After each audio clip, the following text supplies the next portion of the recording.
خبرشار میں کہتے ہیں ہماری نمائندہ اسد بیگ کی رپورٹ کے مطابق منہاج القرآن انٹرنیشنل ڈنمارک کے زیر تمام عظیم الشان پیغام شاعت امام حسین کانفرنس کا انعقاد کیا گیا۔ منہاج القرآن اسلامک سینٹر ویلبی میں پیغام شہادت امام حسین کانفرنس کے انعقاد کا مقصد عوام الناس کو غم حسین سے آشنا کرنا اور کربلا کے میدان سے قیامت تک کے لیے جاری ہونے والے درس کو عام کرنا تھا۔ اس موقع پر استاد حمزہ یوسف نے کانفرنس میں اظہار خیال کرتے ہوئے کہا کہ ہم اللہ تعالیٰ کا شکر ادا کرتے ہیں کہ اس نے ہمیں سیدنا امام حسین علیہ السلام کی عظیم شہادت کی یاد میں اس اجتماع میں شامل ہونے کی سعادت عطا فرمائی۔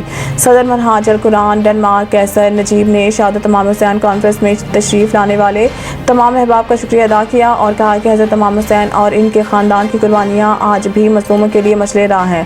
منہاج القرآن اسلامک سینٹر ویلبی کے امام خطیب علامہ منظور احمد نقشبندی نے شان اہل بیت کے حوالے سے سامعین کو لفظ حسینیت کے حقیقی مطلب سمجھایا۔ انہوں نے کہا کہ شہادت امام حسین حسینیت اور یزیدیت کو دو ٹوک انداز میں واضح کر دیتی ہے۔ کانفرنس کے اختتام پر اجتماعی درود السلام پیش کیا گیا اور تمام امت مسلمہ کی ترقی خوشحالی کے لیے خصوصی دعا کی گئی۔